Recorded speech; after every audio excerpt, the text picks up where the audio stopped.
Good morning. Uh, Unfortunately, this is an artificial background. I'd kind of like to be on the beach instead of sitting in my office on a Monday morning, but this will have to do. This week, we're talking about targeted killings, and it raises an issue that's as old as warfare. Where is war to be conducted? How is it to be conducted? Are the citizens valid targets? And we shifted from wars being fought away from population bases to the population now becoming part of the strategy. General Sherman, who's not very popular in the South, understood that the only way to win a war is to break the will of the people you're fighting to continue fighting, and thus some of his somewhat extreme measures as he marched to the South. In contemporary times, we had the situation where people on the ground saw the immediate impact of their involvement in war, but those dropping bombs from 30, 40,000 feet knew they were dropping bombs on things, but they didn't see the immediate reaction, the immediate response to the people on the ground who were directly impacted by their bombing. Today, we face a situation where technology is becoming increasingly sophisticated. We can launch missiles from miles away and hope they hit their target. We now have guns that will automatically adjust for wind and distance. We have ammunition that's being developed for rifles that are self-guided munitions.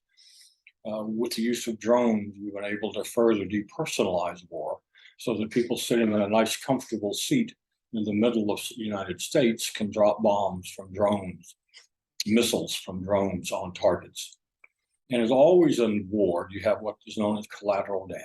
Those people that are killed or injured, maimed, who are mistakes, people who happen to be at the wrong place at the wrong time, people who were in an area where the information, the intelligence was wrong, poor decision making, poor timing. All of these issues go in to the challenges of the war. And sometimes you may have heard the expression, the fog of war. The best plans that are made are always going to be changed when you're in a war environment, when you're on the battlefield.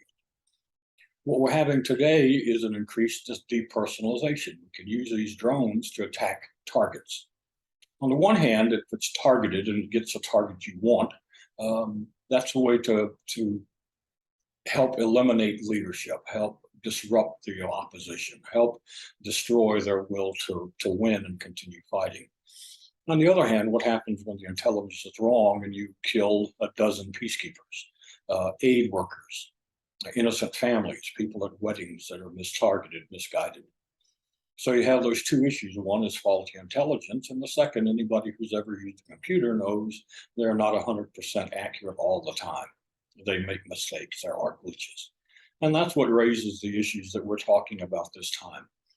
Targeted killing. To what extent is the technology making war less personal? The ability to take out targets remotely, the ability to engage in war and minimize the risk of life and limb on your own forces, and inflict maximum damage on your opposition. The question we run into with all of these things is, what's the morality or ethics? If we make war so impersonal that we're merely killing numbers and killing objects and targets rather than people, have we lost the horror of war, which then makes it more likely we'll continue to fight, we'll continue to have wars? And you may have seen science fiction movies where wars are all done on computer, and the simulations that says who won and who lost, and the side that lost has to execute X number of their citizens as a penalty for losing.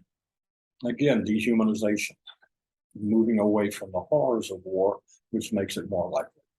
And so that becomes the issue as you read through this week's readings, is that challenge of technology makes it easier to conduct war remotely and minimize risk to your own personnel.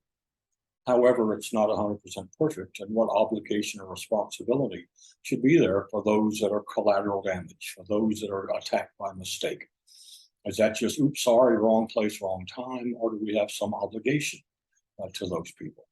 And then what about the fact that other countries don't have the same moral angst, if you will, about killing innocent civilians? All you have to do is look at the wars in the Middle East and currently what's going on in Ukraine, or some could suggest that that's not necessarily targeted in the precise sense of the term, but by attacking civilians, by attacking civilian infrastructure, you're taking war off the battlefield on one side, or enlarging the battlefield to include your entire enemy.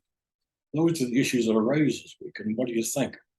We don't have a draft in this country. So is technology a way to compensate for not forcing our young men and women to fight in wars to defend us? Look at the challenges going on in Russia today when Putin instituted a recall, poorly administered, obviously, of people. Look at the crowds of young men leaving Russia to try to get to foreign countries that do not have extradition back to Russia, so they have to go and fight in an unpopular war. We say today that we have an all-volunteer force, which is just a polite way of saying we have paid military, which can be determined in the broad sense of mercenary force. We're paying others to defend us. That has not always been the case when we had a draft, but there are always ways for people to avoid serving if that was what they wanted to do and have the resources. They could either manipulate the draft system or move to another country, which was common in this country back in the 1960s. This dehumanization of war led to two of the longest conflicts we've had in Iraq and Afghanistan. Had we had a draft or some way that the population would have been more involved, the wars have gone on as long as they have. So that's a challenge for this week. The value of a targeted killing, it's a way to eliminate your enemy with minimum risk to your own people. And the problem, of course, is that technology is not perfect, and then human intelligence is equally not perfect. And how do we deal with the collateral damage? Those individuals who had no active role in the conflict and just happened to be on the receiving end of misguided missiles.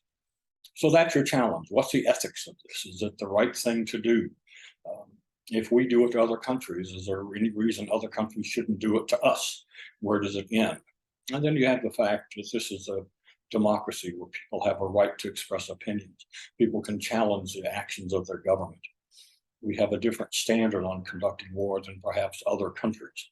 And that's all what gets wrapped up. So as you read the readings for this week, pay attention to those things. I have a variety of notes listed on the assignment itself for questions to think about.